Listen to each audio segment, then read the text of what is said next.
Hare Krishna devotees, please accept my humble obeisances. All good to Srila Prabhupada. Welcome devotees to today's class. Today we will be discussing from Chaitanya Charitamrita, Adi Lila, chapter 7, verse 46 and 47, and the chapter is entitled Lord Chaitanya in 5 Features.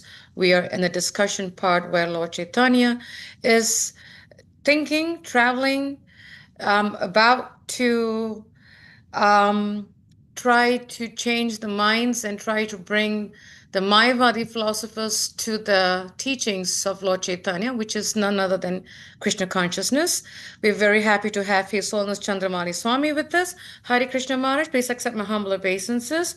All glories to you and Srila Prabhupada Maharaj. Hare Krishna, Srila Prabhupada ki jai. My obeisances to all the devotees.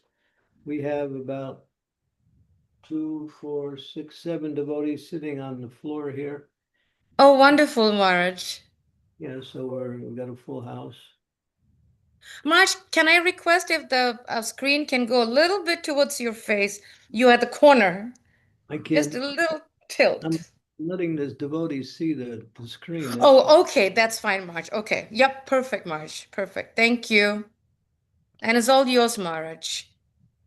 Jaya Jaya Sri Chaitanya Jaya Nityananda Jaya Dvaita Chandra Jaya Gaura Bhakta Vinda Tapana Mishre Gara Bhikshu Viha Hana Sanya Sira Sange Nahi Mana Nirmatrana.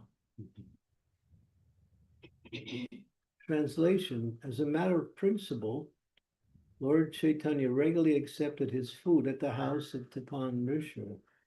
He never mixed with other sannyasis, nor did he accept invitations from them. Purport: this exemplary behavior of Lord Chaitanya definitely proves that a Vaishnava sannyasi cannot accept invitations from Mayavadi sannyasis or intimately mix with them. Are you a Mayavadi sannyasi? I can't go to your house for lunch. I think we have 1, 2 Mayavadis sitting in the room. Oh, okay. What am I going to do? Oh, Maharaj. Well, if they stay for the whole program, maybe they'll convert.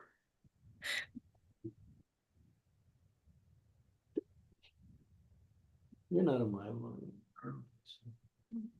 Any Mayavadis here? No.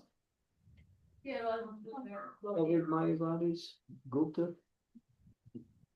Not telling, but.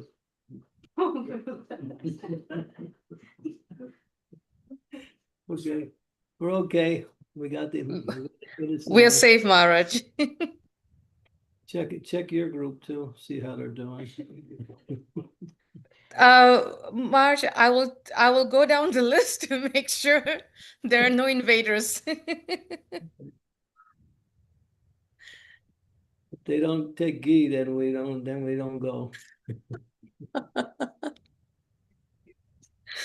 Okay. Sanata Goswami Asi Tanhai Milila Tanra Shiksa Laga Prabha Dua Masa Rahila. When Sanatan Goswami came from Bengal, he met Lord Chaitanya at the house of Tapan Mishra, where Lord Chaitanya remained constantly for 2 months to teach him devotional service. I should mention Tapan Mishra is the father of Raghunath Bhakta Goswami also. Purport: Lord Chaitanya taught Sanatan Goswami in the line of disciplic succession. Sanatan Goswami was a very learned scholar in Sanskrit and other language, but until instructed by Lord Chaitanya Mahaprabhu, he did not write anything about Vaishnava behavior. His famous book, Hari Bhakti Vilas, which gives directions for Vaishnava candidates, which was written completely in compliance with the instructions of Sri Chaitanya Mahaprabhu. In his Hari Bhakti Vilas, Sri Sanatana Goswami gives definite instructions that by proper initiation by a bona fide spiritual master, one can immediately become a Brahmana. In this connection, he says, Yata Kanchana Tam Yata Tamsa Rasa Vidanata Tata Diksha Vidanenam Dvija Jayate Nirnam. As bell metal is turned to gold when mixed with mercury in an alchemical process, so one who is properly trained and initiated by a bona fide spiritual master immediately becomes a Brahmana. Sometimes those born in Brahmin families protest this, but they have no strong arguments against this principle. By the grace of Krishna and his devotees, one's life can change. This is confirmed in Srimad Bhagavatam by the words Jahati Bandham and Suryanti. Jahati Bandham indicates that a living entity is conditioned by a particular type of body. The body is certainly an impediment, but one who associates with a pure devotee and follows his instructions can avoid this impediment and become a regular Brahmana by initiation under his strict guidance. Srila Jiva Goswami states how a non-Brahmin can be turned into a Brahmin by association of a pure devotee. Vishnave Namaha. Lord Vishnu is so powerful that he can do anything he likes. Therefore, it's not difficult for Vishnu to change the body of a devotee who is under the guidance of a pure devotee of the Lord. Omagyan Timidandasya Ganajana Salakaya Chaksun Militam Yena Tasmai Shri Namaha Shri Chaitanya Manobhistam Staptitam Yena Bhutale Swayam Rupa Kadamayam Dadati Swam Padantikam Nama Om Vishnu Padaya Krishna Prasthaya Bhutale Srimakte Bhakti Vedanta Swaminiti Namane Namaste Saraswati Deve Gauravani Pacharine Nirvisesa Sunyavari Vastyatya De Sutarine Vancha Kalpataru Vischa Kripa Sindhu Vaevacha Didanam Bhavanebhyo Vaishnavebhyo Namaho Namaha Sri Krishna Chaitanya Prabhu Nityananda Sri Advaita Gadadhar Srivasari Gaur Bhaktivinoda Hare Krishna, Krishna Krishna, Hare Hare, Hare Rama, Rama Rama, Hare Hare. So Sanatana Goswami wrote Hari Bhakti Vilas. It says it's mostly for grihastas on how to practice the process of Krishna consciousness. But it's a good handbook in general for all devotees on how to. There are many volumes of Hari Bhakti Vilas. It's quite voluminous. Sanatana Goswami was taught directly by Sri Chaitanya Mahaprabhu. He presented himself as Nija Bhakta, very insignificant, small, and unworthy of any credibility. He was a personification of humility. It says that there are pure devotees who no one can imitate their qualities. One cannot imitate quality of tolerance given by Srila Haridas Thakur. One cannot never come to the standard of imitating the quality of Dhira, that means undisturbed in any situation, by Sri Ramananda Roy. One cannot imitate the quality of Damodar Pandit, who even instructs the Supreme Lord in proper etiquette, nor can one imitate the humility of Sanatana Goswami. Sanatana Goswami showed his humility in so many ways. When he met Lord Chaitanya, he said, Kayami, who am I? I don't know who I am. People call me a learned scholar, and I believe that, but I can see I have no qualities. Please instruct me. Who am I, and what is the actual goal of life?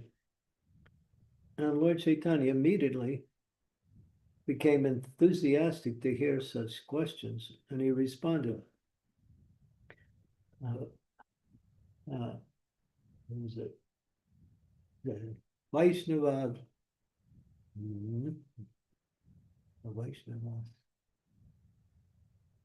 Oh, two. Let me think of that saying. It's really nice.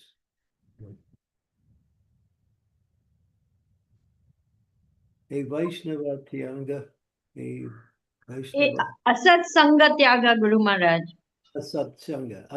Atsat means non-devotees. Atsat Sangha Tyaga e Vaishnava Achar.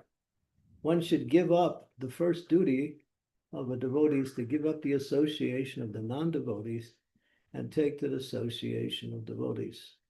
That was the first and preliminary instructions, which was standard instructions for all devotees. To now associate with and serve in that atmosphere devotees and very carefully avoid the association of non-devotees, which takes you back to where you were or keeps you away from Krishna consciousness.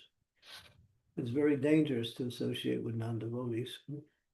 Even though it may be an innocent thing, still the consciousness becomes polluted by such wrong behavior and wrong goals in life. So just like if you're trying to do something and you're focusing on getting it done, you do all those things that are favorable for the goal that you're trying to achieve, and you avoid everything that's unfavorable.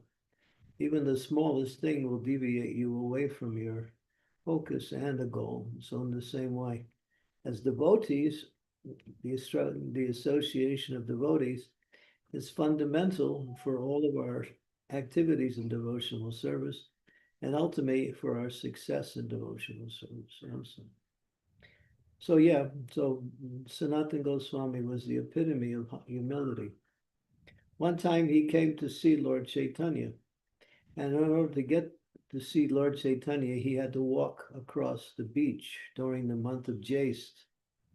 Jaist is July in that area, that time period. And the sands on the beach are burning hot. And he came by that way. And when he came, Lord Chaitanya noticed his feet were all red and had blisters on his feet. He said, Sanatan, how did you come? He said, I took the path along the beach. He said, why? Why didn't you take the path along the Jagannath temple? And then he became silent. And he was thinking, to pass the Jagannath temple means to pass the pujaris who are going in and out serving the deity.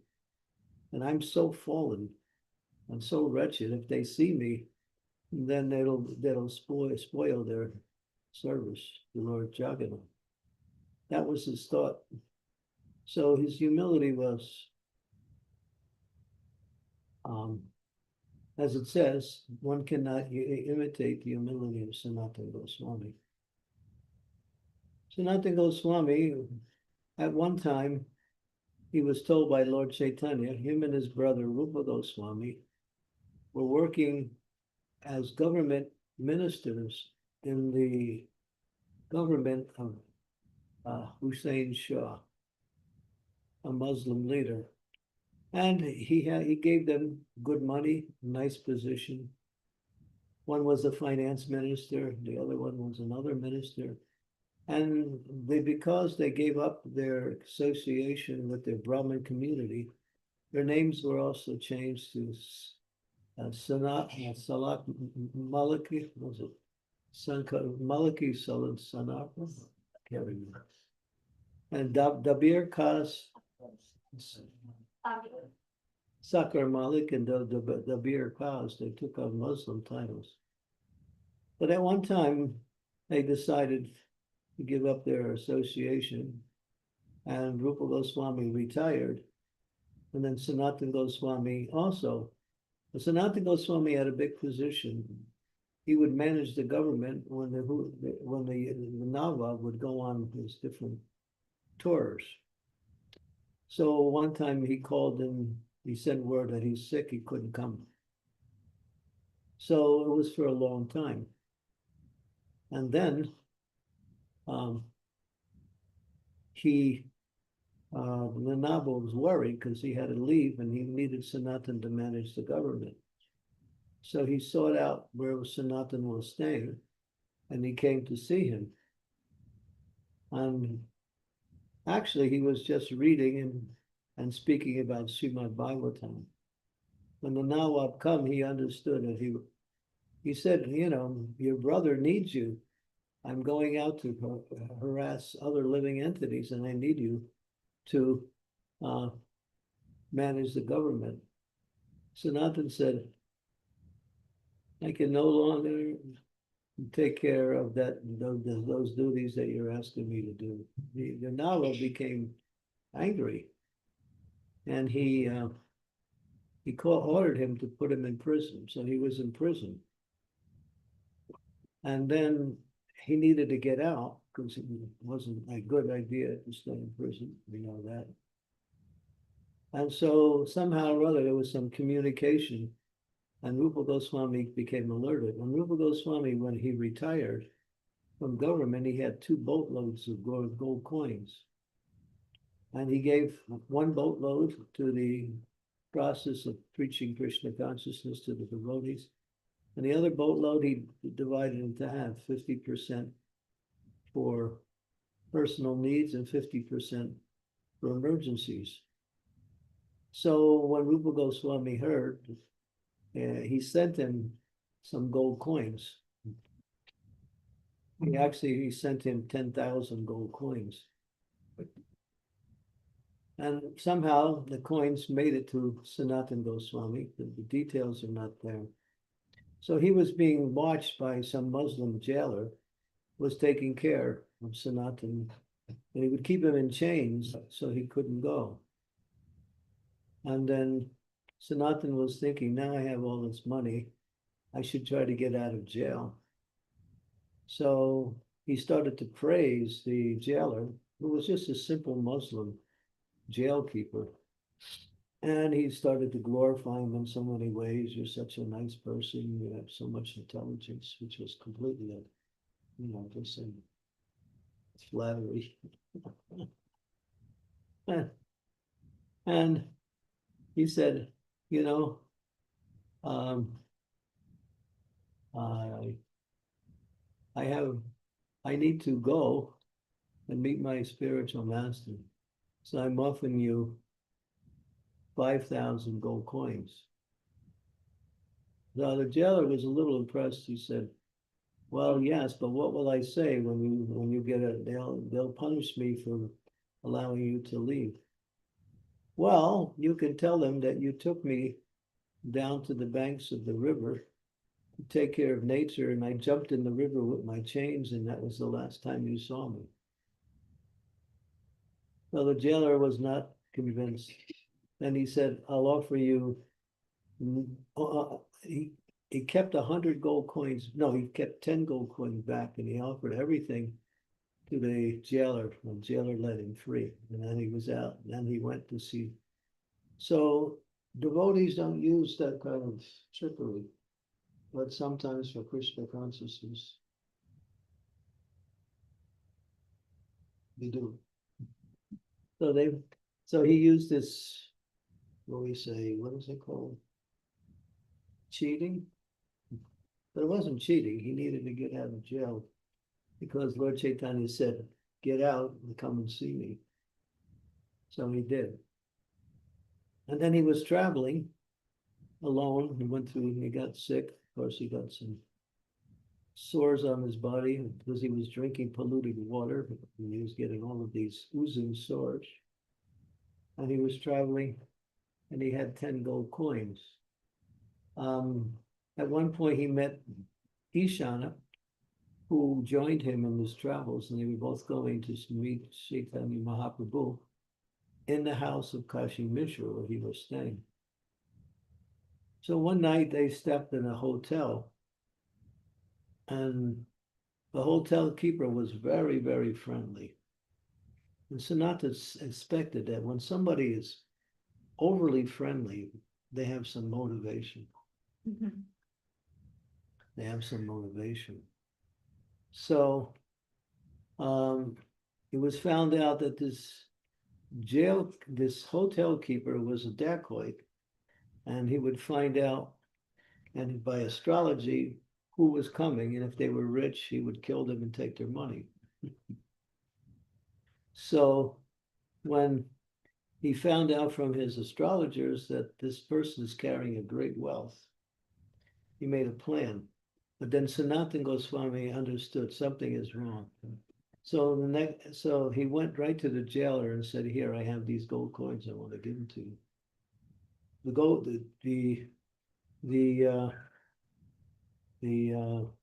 was 8 gold coins. He said, "Oh, I was thinking tomorrow I was going to rob you, but since you came, then thank you. And now I want to help you.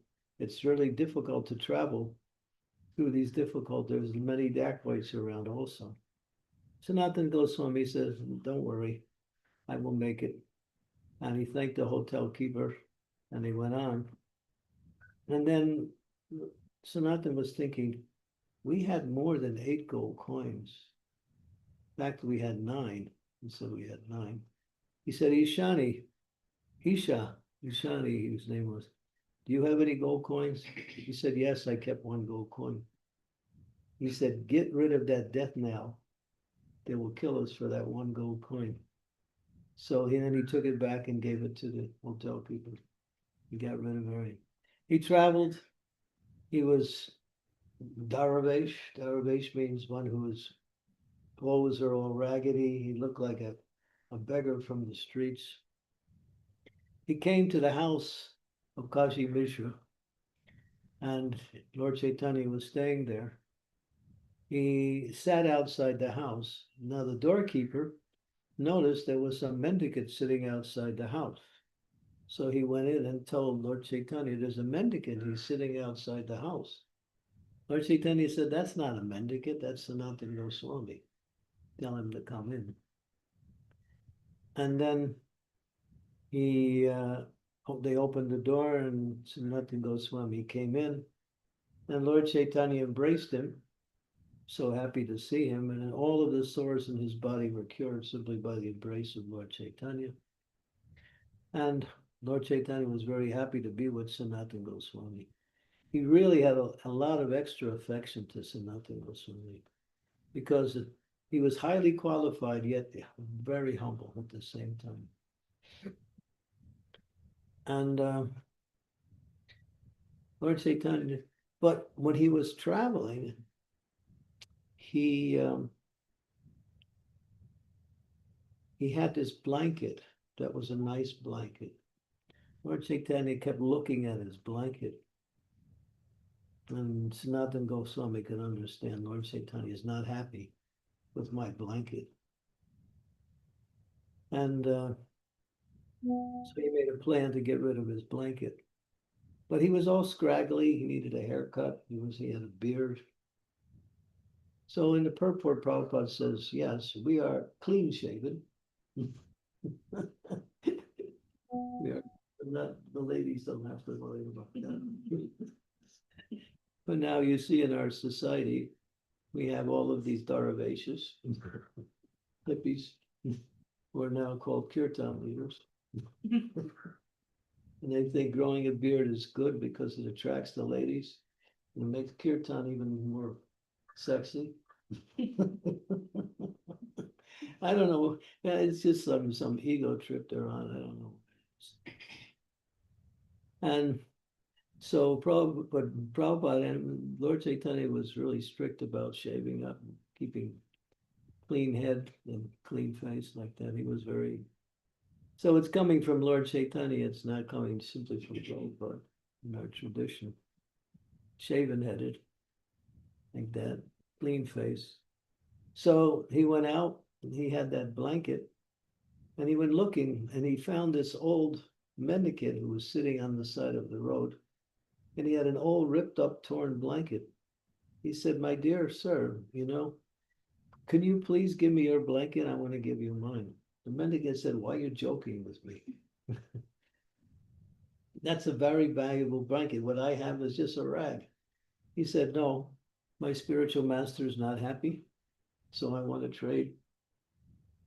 So he traded.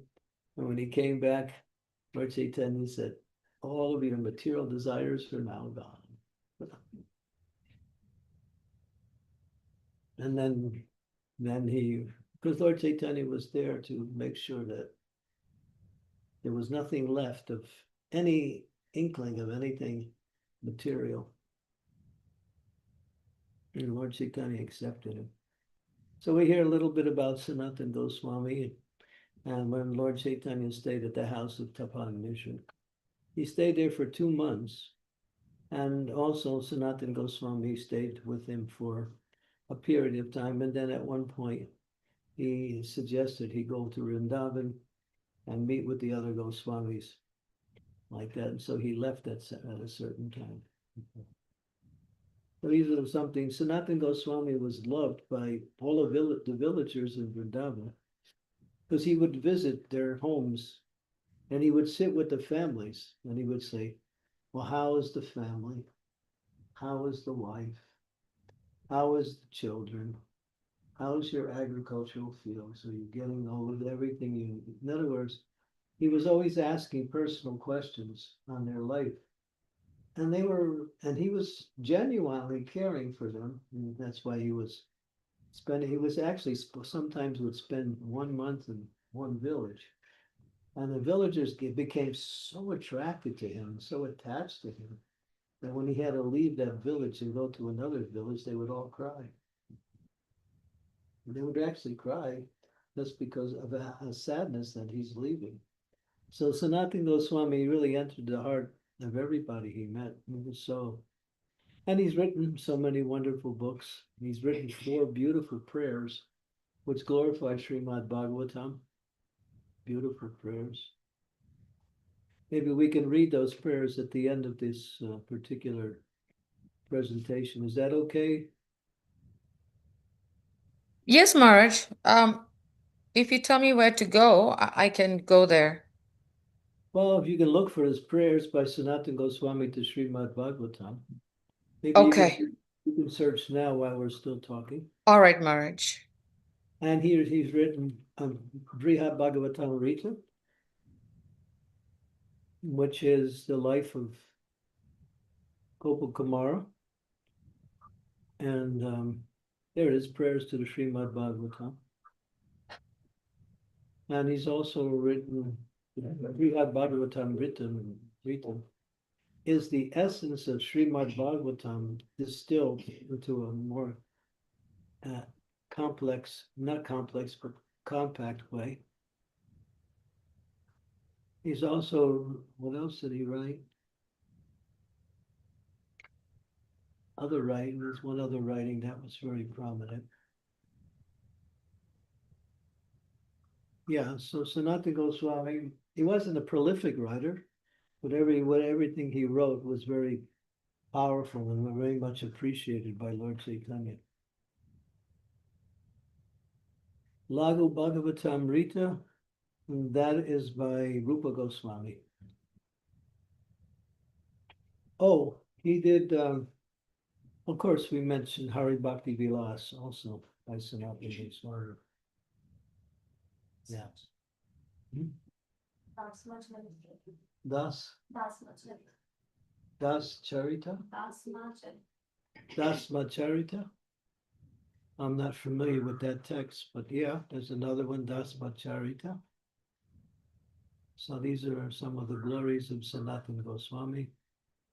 Bande Rupa Sanatano Raghuyugo, Sri Jiva Gopal Go. Our whole process of knowledge is coming from Chaitanya Mahaprabhu, but he revealed those knowledge into Sanatan Shiksha and Sri Rupa Shiksha. In the 19th chapter of the Madhya Lila, he gives the instructions to Rupa Goswami. But in the 20th, 21st, 22nd, and 23rd chapter of Madhya, he gives instructions to Sanatana Goswami. So all of the philosophy, the practice, and makeup, the Gaudiya Vaishnava culture and tradition is coming from the Goswamis, especially Rupa Goswami, Sanatan, of course, to some degree, and also Jiva Goswami, Raghunath Das Goswami, like that. And Gopal Bhatta Goswami and Raghunath Bhatta Goswami didn't write so much. Gopal Bhatta Goswami also wrote a few books about deity worship, like that. And Raghunath Bhatta Goswami, we don't know, but he spent his whole life after he met Lord Chaitanya, sent him to Vrindavan. He said, and you just study Srimad Bhagavatam and preach Bhagavatam. So he did that his whole life. He memorized the whole Bhagavatam and he could recite it in 3 different meters, each verse. So he became proficient in the Bhagavatam. And the Bhagavatam is the essence of all of our scriptures. It's the highest and most complete text on the process of pure devotional service. Bhagavatam is Amalam Puranam. It's meant for the Paramahansas, for those devotees who are on the highest stage of bhakti. But Srila Prabhupada's purports has made it available to all of us so we can learn Srimad Bhagavatam from the pure devotee Vaishnava who lives according to Srimad Bhagavatam. Okay, so you want to read those verses? Okay, I'll read them for you. Thank you. I'm not, let's see if I can think this Sanskrit. Sarvastra Devi Piyusha Sarva Vedikat Sat. No.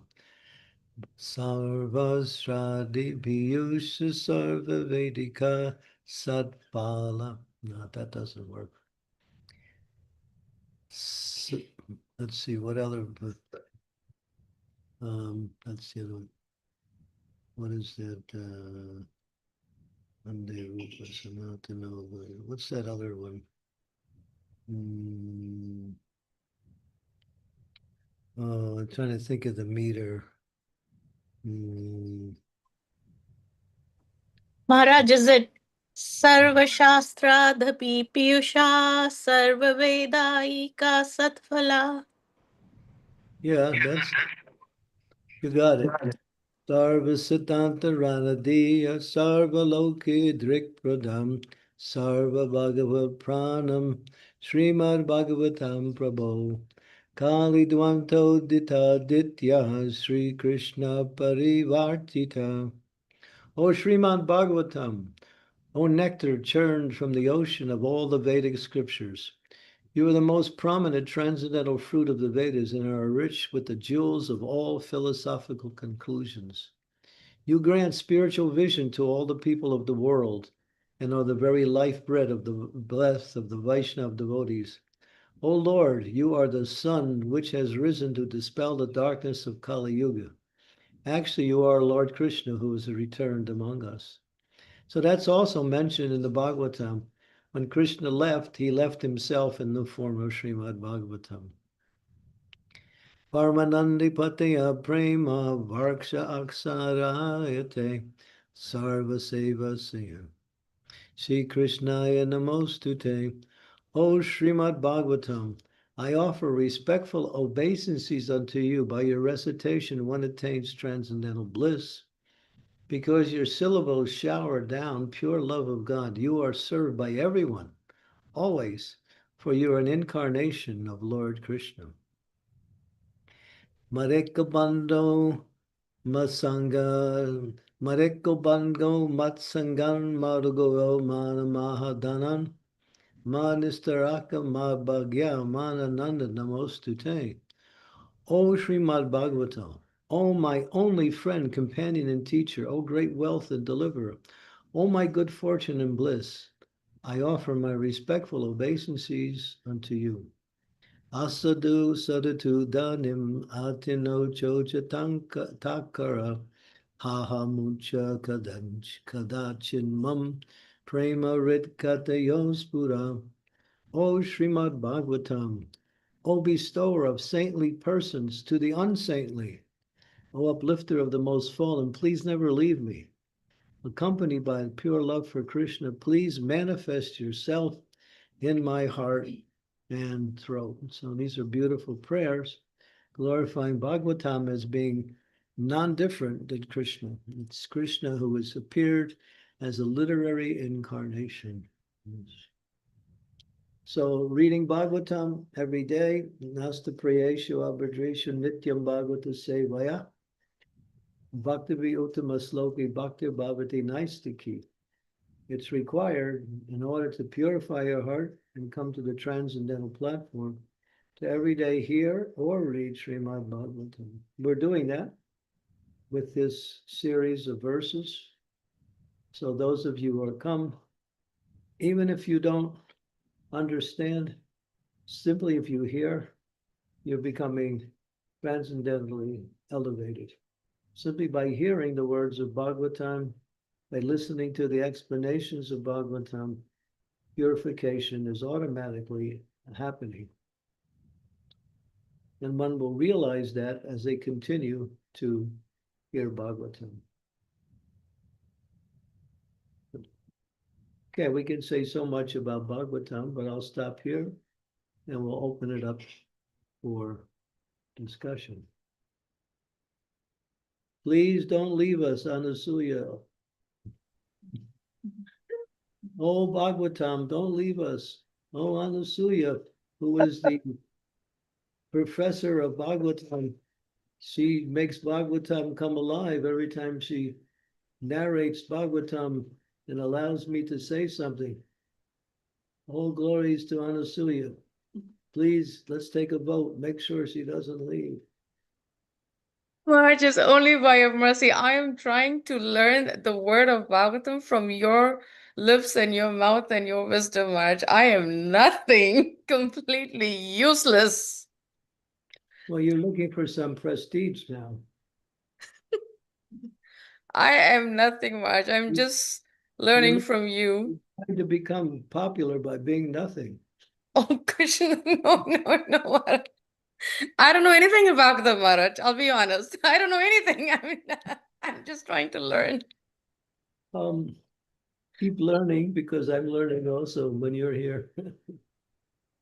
Only by your mercy, Maharaj. Only by your mercy. I just have, this is my second week. I just got 2.5 weeks more of training, and then I should be able to stay for the whole class. I'm counting the days that I can be done so that I can be more present in the whole class. But thank you, Maharaj, for your I'm marking the calendar too. March. I am too. Believe me, I am too. I am immensely indebted to you, March, for the service. Absolutely. I get so much nectar when I hear classes in the morning.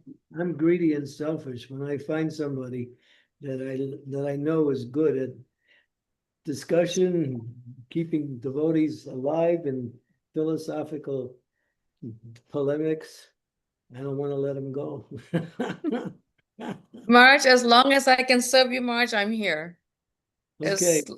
As long, March, as long. Thank you so much. I'm Would like since- to ask devotees if you have any questions, please do raise your hand. I'll put it in the chat. speaking- And and I'll be happy to read it for you. To March. March, I have a question.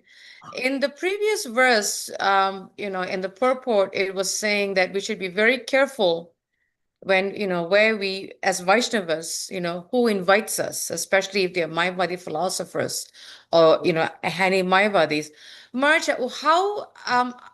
what about if we are invited? And I've had this discussion with one devotee recently.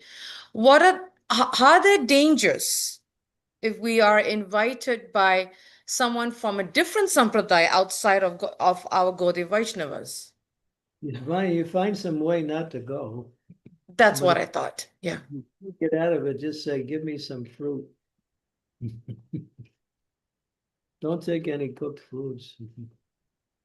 Not even the cooked food. That's a very good point, Marge, because because I had this discussion with one devotee a couple of weeks, and somehow they don't see anything wrong if they're invited to another temple from different sampradaya. And I said, Prabhupada never encouraged that. Well, if you read the Nectar of Instructions, the 6 loving exchanges between devotees, Prabhupada emphasizes it should be done between devotees and not from someone outside. The outsiders, they have their same activities amongst themselves. So we're inclusive. We keep it within ourselves to accept prasadam and to give give prasadam. Mm. And Prabhupada said, if you eat food cooked by people who are not following the four regulative principles and chanting the holy names, you may also get affected by their consciousness. Mm. Mm. I know some sannyasis that won't go to anyone's house, even within the ISKCON, if they're not chanting 16 rounds and following the four. Yes, Maharaj. I remember Bhakti Vasudev Maharaj was one of them. He would not honor if one is not chanting 16 rounds. He's very strict on that. Yeah. Yeah. So much we should be careful that when Vaishnavas, when devotees and ISKCON receive invitations from other sampradayas, we should in a very nice, polite way, not go. Yeah, find some way to get out of it. But there was one incident, it's mentioned that Lord Chaitanya took prasadam from the son of Dio Brahmana, who was a low-class Brahmana, which was something he never did. He did it only once. That was an interesting situation. But Lord Chaitanya knew the heart of that Brahmana, even though, according to his caste and his particular activity, he wasn't qualified to cook for the Lord.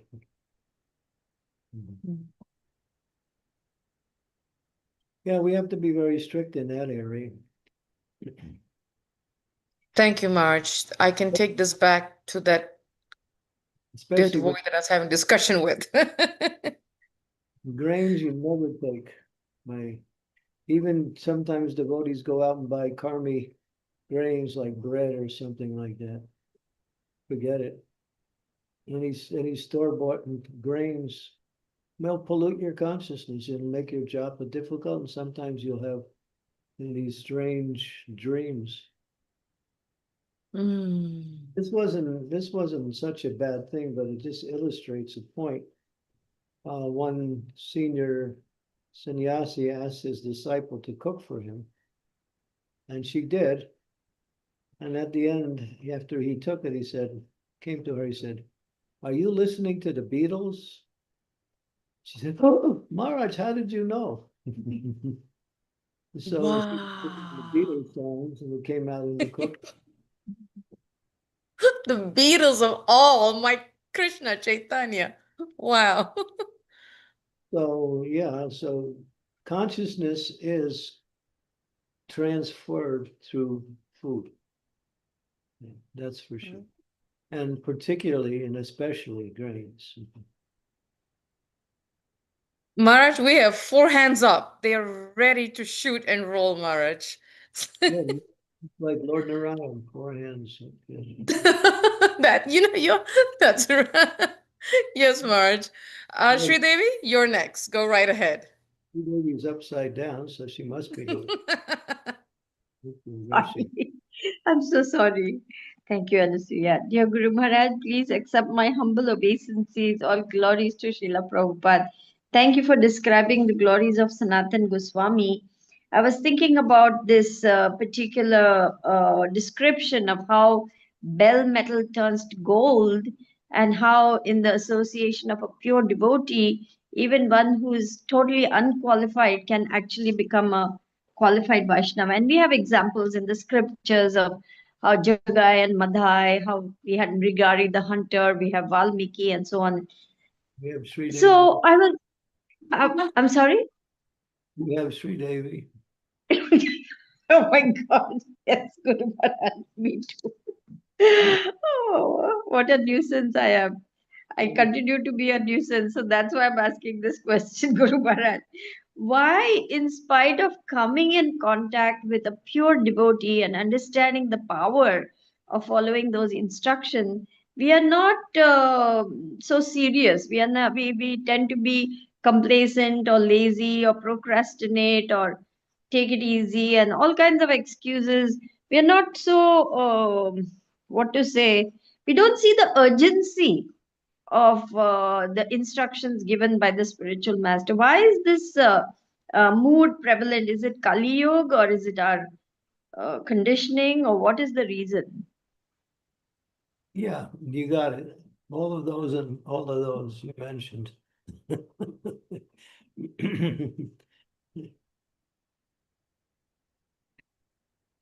The rules and regulations keep you connected to the process of bhakti. Although they may not be bhakti themselves, but they allow you from being affected by the external energy. That's why we follow rules and regulations, to keep us within the practice of bhakti. So they're important. They're important. And to follow the rules and regulations without understanding why is actually a deviation. And to reject the rules and regulations and act independently or whimsically is another side of that same deviation. Niyamagraha, niyamagraha. And that's Rupa Goswami explains that in Nectar of Instructions.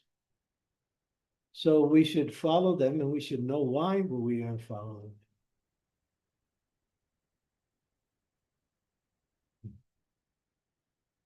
Everything we do, we can explain why we do it and what is the benefit of why we do it.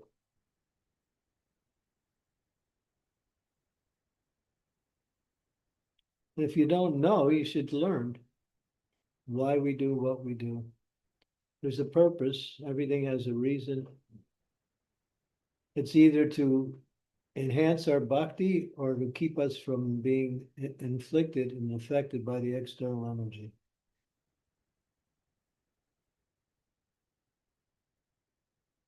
Just like the four regulative principles, Srila Prabhupada would say that all sinful activities are found within those four regulative principles. So if you follow those four regulative principles carefully, then you're free from all sinful activities, or reactions of all sinful activities. They're not simply, as they're explained, isolated from everything else. They contain everything in those: illicit sex, intoxication, meat eating, and gambling. They're the principles of Kali Yuga. And Kali, when he met Parikshit Maharaj, Parikshit Maharaj sent him out of his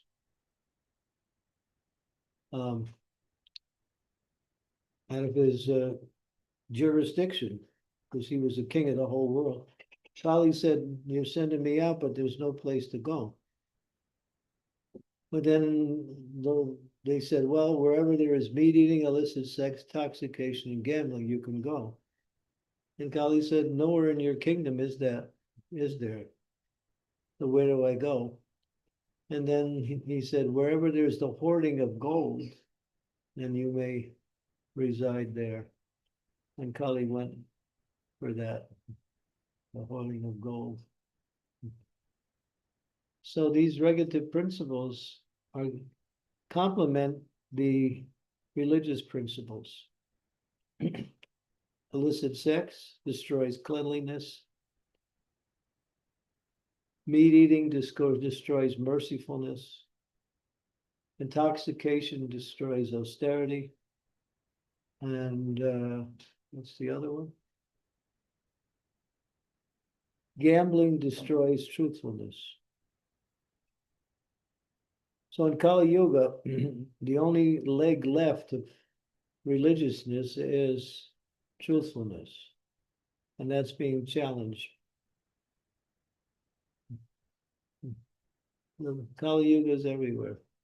So if we follow those four regulative principles, we're pretty much protected from the effects of Kali. I think Guru Maharaj, most serious devotees do follow the regulative principles. I'm worrying more about the impact of the media, Facebook, Instagram, Twitter, Snapchat, this thing, that thing, YouTube. I mean, there are so many. And I myself find, because I want to see what is happening in politics, what's Prime Minister Modi doing, and so on and so on. I tend to get distracted by scrolling on the net to see what so and so is doing, or what is happening in that area of Krishna consciousness.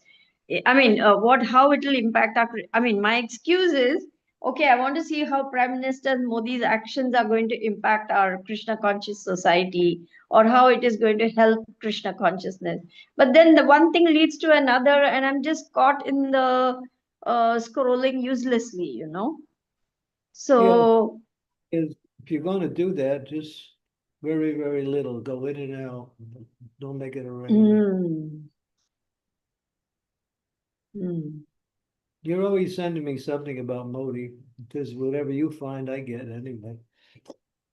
Yeah, Yeah. because I think he's a very God conscious leader, and I want to see how that can be useful for our Krishna consciousness. All the things he's doing, but that can be, it can just take me off too long into that. Yeah, he's a pious person and he supports religious principles. And he takes part.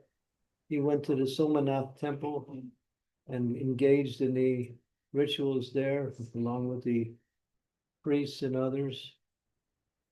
He came to the opening of our temple in um, Mumbai, Gargar, which is a place in Mumbai. He's been, he was very enthusiastic to talk about the coming back of the Ram temple and the opening of the Ram Mandir.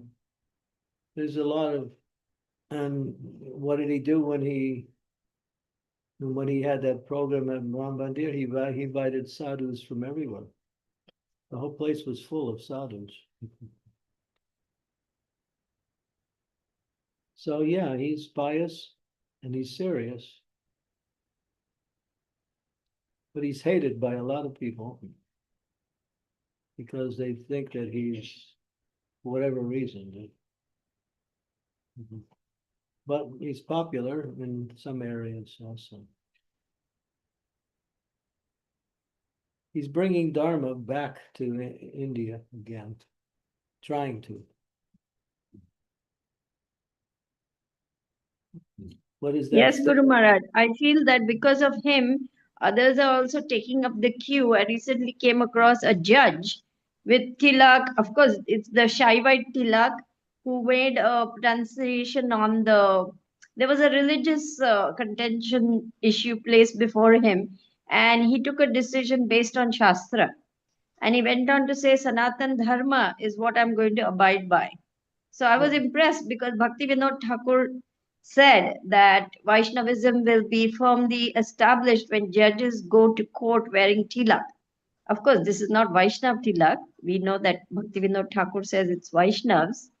But I thought it is one step up from this so-called secular business that, the law is supposed to be secular and like that, which is going on. But he stood up for Sanatan Dharma. You send it to me. That was the last Yeah. thing you. Yes. That's what I'm doing. Keep going. I don't do any search. You can search for me.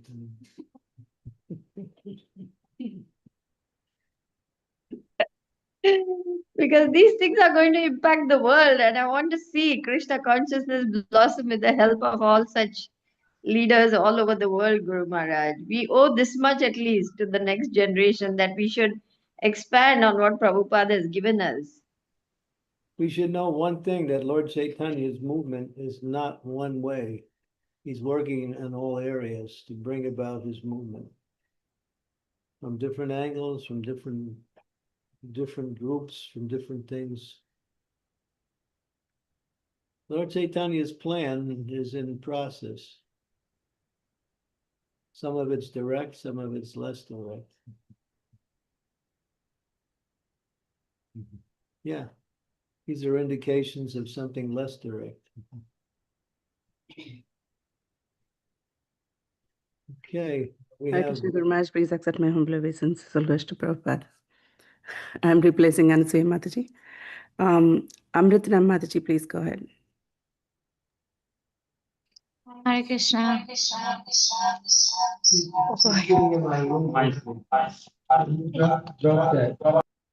Drop that part and just talk to me, and I'll repeat it. Yes. So my question was the follow-up of what we were discussing about the ahar, taking ahar from food from Mayavadi and other So non-devotees. she's asking about taking food from Mayavadis and non-devotees. Yes, Maharaj. Practical aspect, and I usually have noticed that many devotees, they're not the entire family is not devotee, or they have gone in the devotion in the later part of the stage. So they have relatives. The major constraint is relatives. When they come into the What can picture, we do? We can't manage everybody's life. We follow the principles given by us. And we encourage people to follow them themselves. People have their traditions, they have their habits, they have their attachments. What can we do? We're not gonna go into everybody's homes and try to change things. That's not our program. Program is to set the example and to preach the example. setting this example only, I've noticed that many times, often it has happened, we have unknowingly gone into the negative teaching side by even if we propose them, okay, we prefer fruits or something, or if we reject their idea, they invite. The thing is, when it comes to other people, what can you do? We have to be the example of what we teach and try to teach it in the best way we can. And it's up to them to accept or not accept. We can speak from different angles. We can talk about what is the benefit and what is the downside of doing it. That's we do. We speak. Our philosophy is this is the things you should follow, these are things you should avoid. So, but we don't waste time going to each individual and trying to change it. We speak about these things through books and through lectures. And if you meet somebody, then you can speak something. I'm not dismissing your question. It's just, I mean, this is Kali Yuga. Everything's out there. If that's the worst thing, then we're pretty good off. Usually, I've made that this aspect is really something which creates an obstacle, because many times relatives, out of love, they invite you and they say, okay, you can offer, we will cook, you can offer. So many things they offer. We say, no, we'll cook and we'll offer. I used to do that when I used to go home to my mother. I would offer to cook. Sometimes she would cook because she would insist on, then I would tell her what to cook.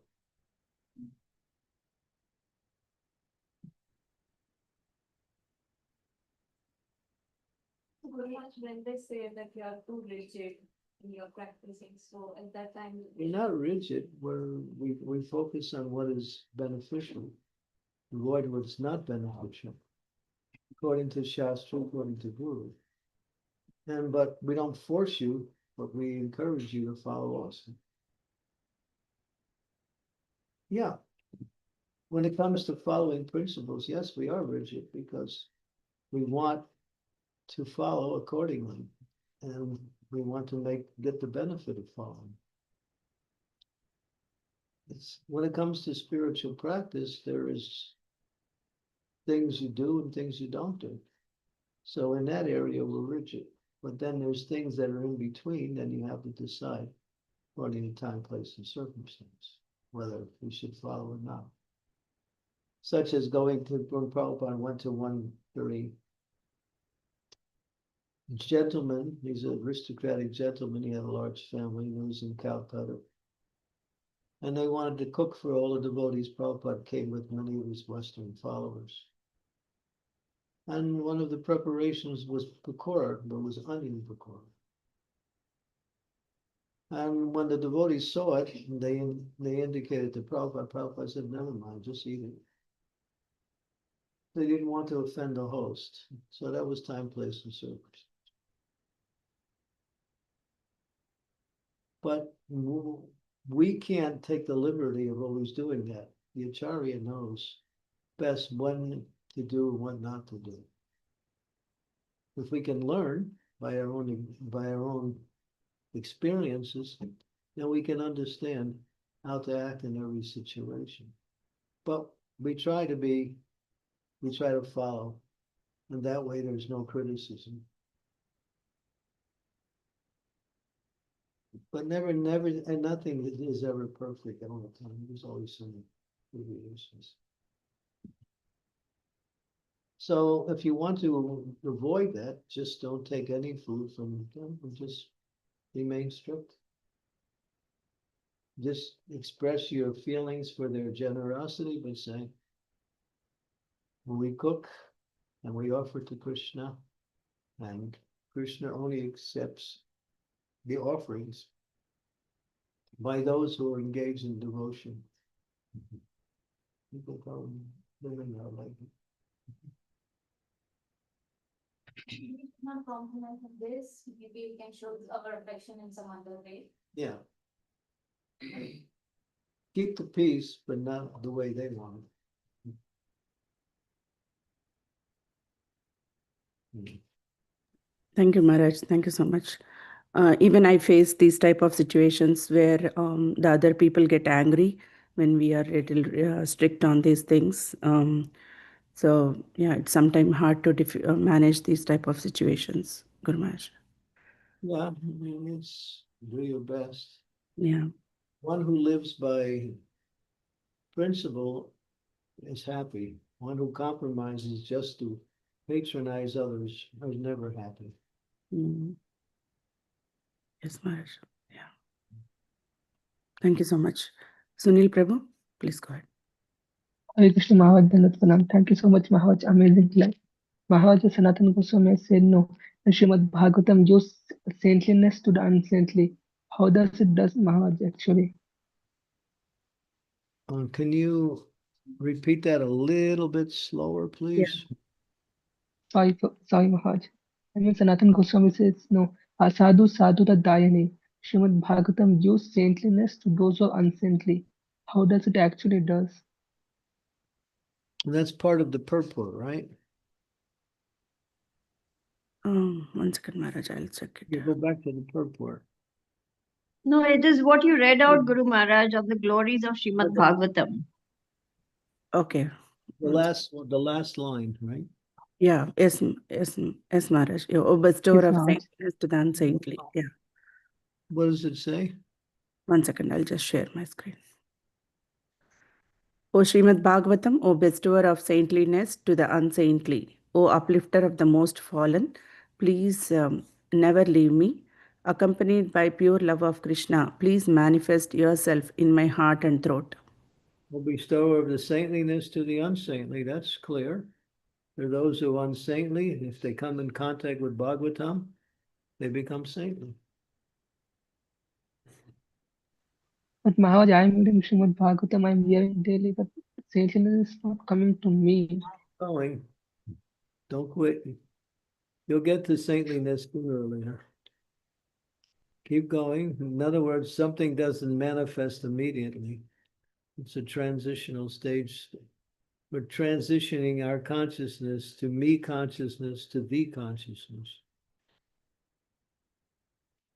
When everything is centered around us as the medium or the center, then we're in the material consciousness. When we center around God, Krishna, and devotional service, then we're in the devotional consciousness or spiritual consciousness. But keep going, keep reading Bhagavatam, keep trying to understand Bhagavatam. and especially chant the holy names of the Lord. And gradually you'll become more and more saintly. It's a process. Because every living entity has pure love for Krishna. It has to come out. It has to be manifested, and it's manifested through the process given by the acharyas, by Krishna himself. So learn the process, and then speak to a spiritual master or someone who's qualified to understand, and find some connection where you can do some service. You can get yourself into a schedule where you regularly chant, regularly read, to regularly associate with devotees. Yeah, you need to get into the process more. You're too far outside the process. It's nice that you come onto the class. That's very good. But now that's the first step. Now continue to move those steps in the same direction. When you start associating regularly with devotees, then the process becomes easier and more happier. Maharaj, can you say what is the process, please? Just a summary. What is that process? Process is to change bell metal into gold.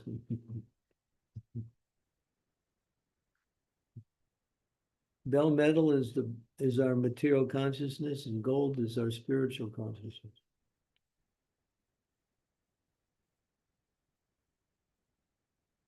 Krishna consciousness is the real consciousness, because everything centers around Krishna. We're dog conscious, cat conscious, life conscious, money conscious, job conscious, so many conscious. Make it Krishna conscious. Conscious of Krishna. Conscious of Radharani. Hope that helps, Prabhuji. Thank you, Maharaj. Yes, Prabhuji. Thank you so much, Maharaj. Thank you so much. Daria Mataji, please go ahead. Hare Krishna, am I audible? Yes, Is yes. it- We're not able to see you, Mataji. Yes, I'm so sorry. My camera is not working for some reason today. Okay. Thank you very much for a very nice lecture. Please accept my humble obeisances. All glories to Srila Prabhupada and Maharaj. So I was wondering in regard that what we should accept, like we should accept something that is beneficial in Krishna consciousness and reject everything that's unbeneficial. And in regard to association, we should not interact with non-devotees. But when it comes also like with devotees, sometimes it can also lead to like unnecessary conversations. And I was wondering what should we do in that regard, like who should we pick like to have association with, because even if we try to direct our conversation towards Krishna, maybe it doesn't really work. So I was wondering if you could explain it a bit more. Rupa Goswami talks about prajalpa as one of the reasons why one falls down, to speak about non-devotional topics, to speak about useless activities, different kinds of prajalpa.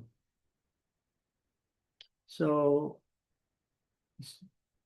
truth must be spoken beneficially and concisely and beneficially. It's not that you have to speak. It's like we get amongst people, we think, oh, we have to be social. No, just be yourself. Speak when it's necessary, remain quiet when it's not. The Chinese have a saying, it's a fault to speak when you're not supposed to speak, and it's a fault to remain silent when you should have when you were supposed to speak something. So learn that art, it's an art. And we speak about devotional activities. We speak about Krishna and his different activities. We speak sometimes about the activities that we need in order to practice our Krishna consciousness. And if you get into some mundane conversation, just cut it off, that's all. Try to change the subject. If you like it, it's hard. Then you don't feel and see any reason to cut it off. So we should not try to avoid, for example, devotees that we know that it always leads to prajalpa. Because Yeah, sometimes it's so easy that you go into that conversation and it turns to a prajalpa, and then you try to change it. he could happily go to hell together. The tongue is inspiration and difficult to control.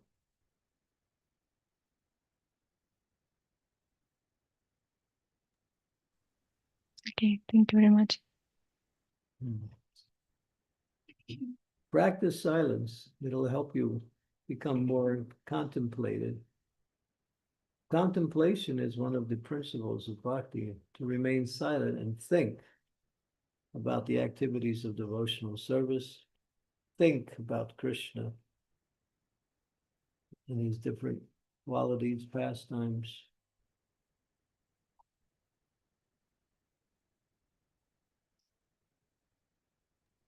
Okay, thank you. Thank you, Maharaj. Thank you, Mataji. We have a question on chat. Sorry, ma'am. Yeah, we have a question from Manisha. She's sitting here. Okay. Sure, Maharaj.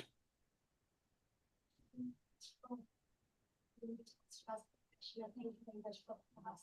You said something. You said in the middle of the lecture that we have to avoid the association of the non-devotees. So what happens to me? There are two cases.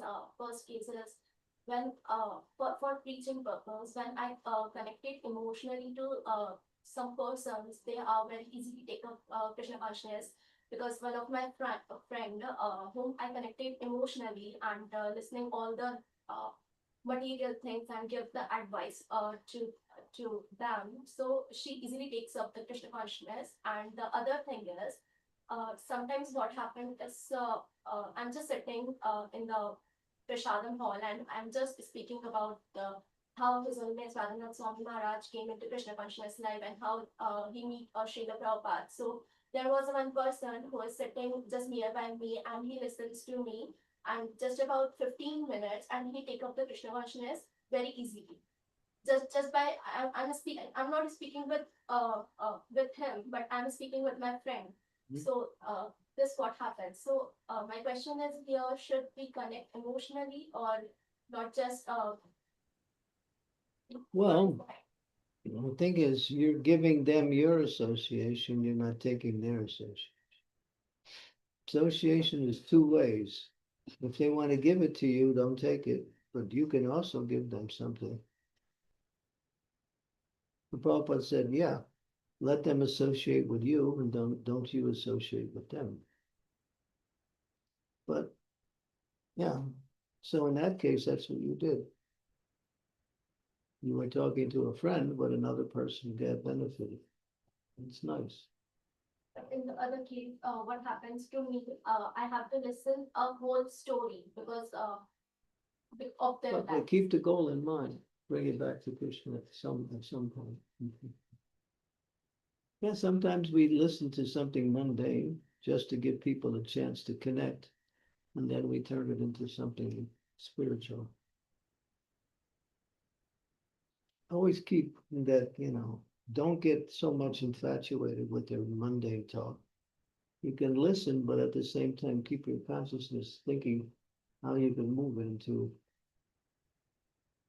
something that'll be beneficial for both of you.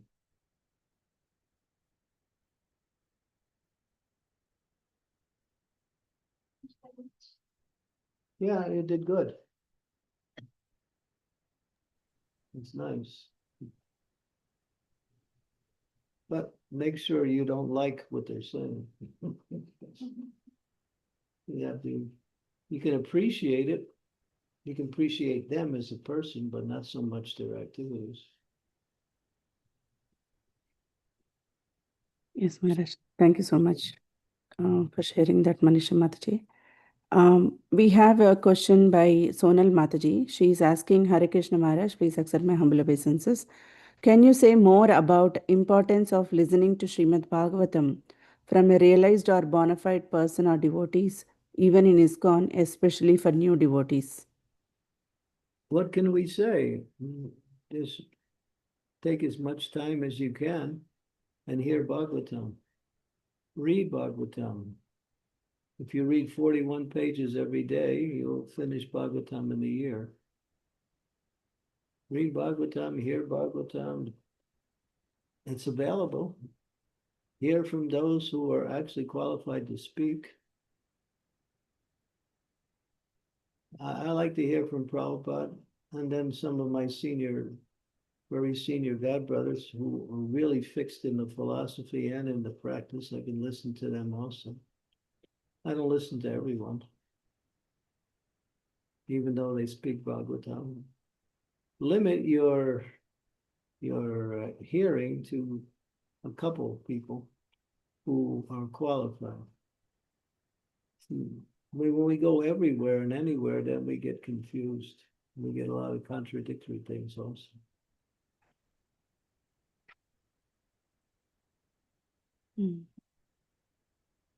Thank you, Maharaj. You're married. If you stay with your husband or wife, that's called chastity. You go outside, that's called unchaste. So stay chaste to Prabhupada's teachings.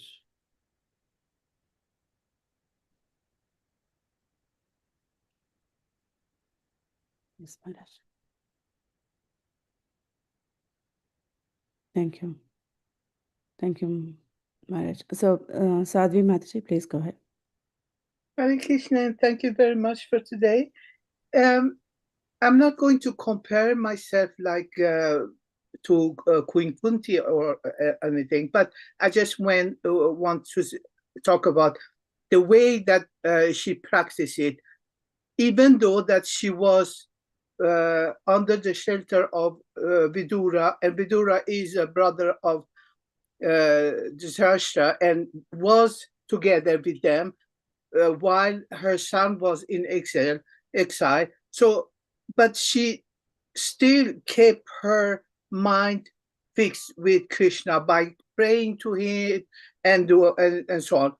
Is it possible for us to also, even though that we are amongst non-devotee and have a children that is not the devotee, but still manage to hold ourselves with the teaching, with the practice, and so on? Thank you very much.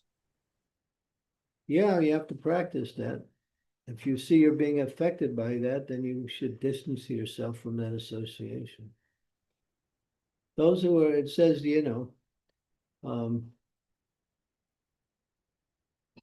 those who are, what is it?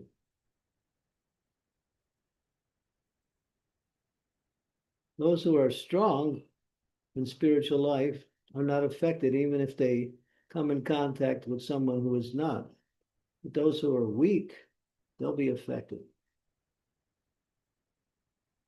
So the idea is to strengthen yourself and don't try to take advantage of going everywhere and thinking you're strong enough to be fixed. Practice and develop your consciousness and become strong where you can see that, oh, this is not Krishna consciousness, and this is Krishna consciousness. Thank you very much. Hare Krishna. Really? Thank you, Maharaj. Well, that's where you get your strength, from sadhana. foundation for everything. Good sadhana. Okay, I think Rasa Vilas, she has Yes. No, Maharaj, we have a question by Binayak Prabhu. Rasavilasni Mataji just gave some reference to that. I'll just read it. Hare Krishna Guru Maharaj, please accept my humble obeisances on your lotus feet. Maharaj, if a devotee cooked for offering Krishna, but he or she is not doing full 16 rounds daily and may not follow 4 regulative principles, then can we take the prasad or not? I wouldn't. Especially if anyone's not following the 4 regulative principles. It's more dangerous than those who are not chanting Hare Krishna. Because they're committing sinful activities, they're going to transfer that consciousness into you. You'll be polluted by that. Yeah. Prabhupada would say, if you're not chanting Hare Krishna, although you're initiated, you suffer. The spiritual master doesn't suffer. But if you break the principles, you suffer and the spiritual master gets a reaction also. Now, these 4 regulative principles must be very strictly followed. Yes, Maharaj. So Rasavilasni Mataji, she is telling some pastime of Prabhupada. During Srila Prabhupada's time, once a person came who was Gujarati, but he was not a devotee. At that time, the devotees did not have a cook, so they kept him to cook. When Prabhupada was about to take prasadam, he said, "This has been cooked by some Indian who cooked it." The devotees replied that he was not a devotee but a very good cook. Everyone was eating and enjoying the prasadam, but Prabhupada said that because he was not a devotee, Krishna did not accept the offering. Krishna accepts food only from the hands of his devotees. I heard this from Amarendra Prabhu. That's true. Everything that you said that was read was correct. Yeah, but Krishna says he doesn't accept food from those who are not his devotee.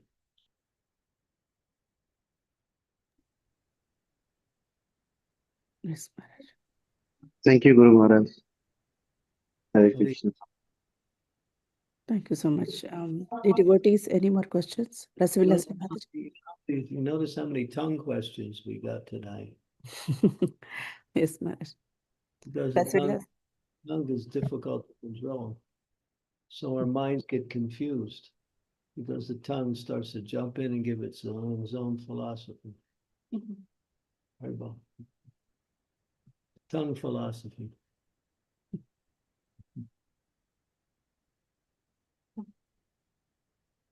Rasavilas Mataji, please go ahead. Uh, Hare Krishna Guru Maharaj, please accept my humble obeisances. All glories to Srila Prabhupada, all glories to Assembled Peace and all glories to Saints. Maharaj, as we have heard about like Sri Sanatan Goswami, praised the jailer and did whatever was needed to get out of the prison. So I know that we should not imitate this and that it was done for the higher principle. But if there is ever a situation where one has to cheat people just for the sake of higher principle like Krishna consciousness, is that correct, Maharaj? One has to do what? Cheat the peoples. Cheat the people? Hmm. Yeah, but don't get caught.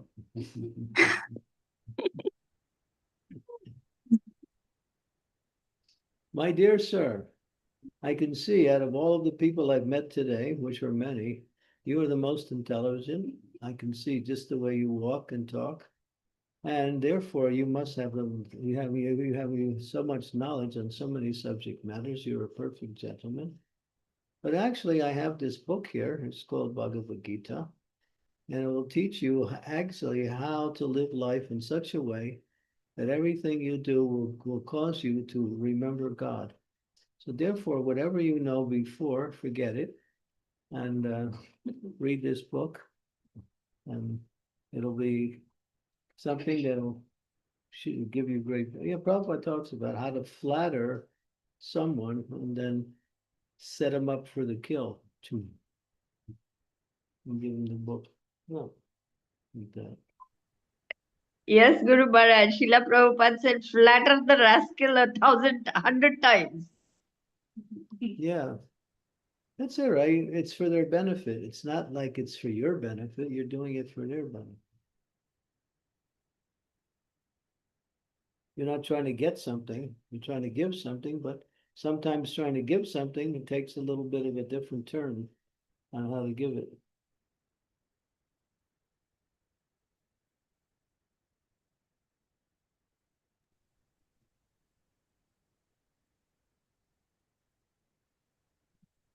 Mataji, is that okay? Yes, thank you so much, Maharaj. Krishna. Okay, devotees, any more questions? Maharaj, we are almost more than 1.5 hours. And any more questions on your side, Maharaj? No, and even if there isn't any. Yes, Maharaj. So,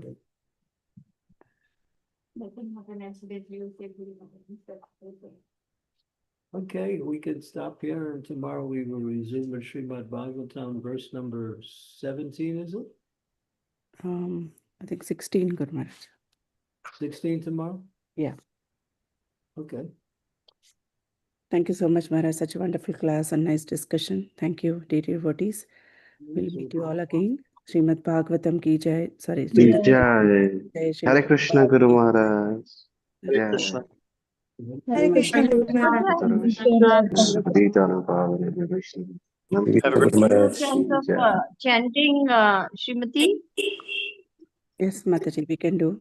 If Guru We Maharaj can is chant? okay. Yeah. I'm gonna have to pass on that section, but please continue and have a Yes. chant. Okay, thank you so much. I really appreciate it.